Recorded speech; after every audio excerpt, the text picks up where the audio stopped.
ស្វាគមន៍មកកាន់ការប្រកួតដ៏កក្រាក់នៃក្រុមខណ្ឌ English Premier League ផងដែរបងប្អូនបាទយប់នេះគូដ៏ពិសេសដ៏ជក់ចិត្តផងដែរគឺ Brighton ត្រូវប៉ះគ្នាជាមួយនឹង Tokyo Chelsea ក្នុងការប្រកួតដ៏កក្រាក់នៃក្រុមខណ្ឌនេះផងដែរបងប្អូនបាទយប់នេះ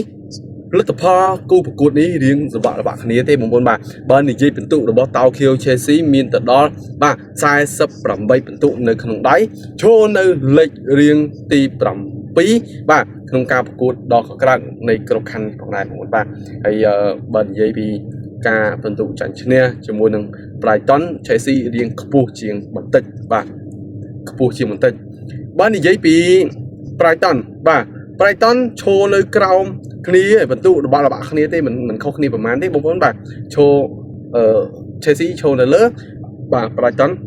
ឈរនៅខាងក្រោមទេបាទបើនិយាយពីនេះគូនេះអាច over ក៏បានវាយទៅខាង Tokyo Chelsea ក៏បានដែរបើនិយាយមួយគូទៀតបាទក្នុងក្របខ័ណ្ឌ League Espagne បាទ Real Madrid ត្រូវប៉ះគ្នាជាមួយនឹង Alaves បាទបើនិយាយពី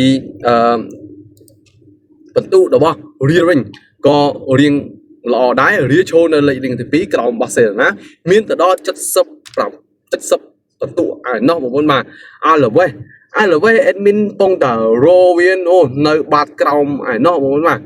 នៅបាតក្រោមបន្ទុរៀងឆ្ងាយគ្នាបន្តិចយប់នេះទោះជារៀតឲ្យ Alaves មកគ្រប់កន្លះក៏ឲ្យមានសង្ឃឹមតែបងប្អូនឲ្យលេងទៅខាងរៀដែររៀក៏មានបន្ទុខ្ពស់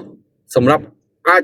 ឲ្យបងប្អូនជ្រើសរើសបានបាទហើយយប់នេះចង់ដឹងថា admin ឲ្យបាយគូណាខ្លះកុំភ្លេចចុចទៅ bio TikTok របស់ admin ឬក៏ description នៅលើ Facebook page ចូលទៅលេងដោយសេរីតែម្ដងបាទក្នុងឱកាសនេះក៏មានឱកាសឈ្នះរង្វាន់ពី admin បាទពិសេសចុះឈ្មោះឥឡូវបង្កើត account ឥឡូវទទួលបានបាទ20%ភ្លាមតែម្ដងបងប្អូនបាទហើយដាក់មាន promotion ជាច្រើនបាទទទួលបានអាយឺត grade A ចុះឈ្មោះ$50ក៏ទទួលបានអាយឺតដ៏ស្រស់ស្អាតតែម្ដងបងប្អូនបាទតោះរួចរាល់ឡើងកុំភ្លេចបាទលេងកំសាន្តជាមួយ admin របស់គ្នាក្នុងវេទិកា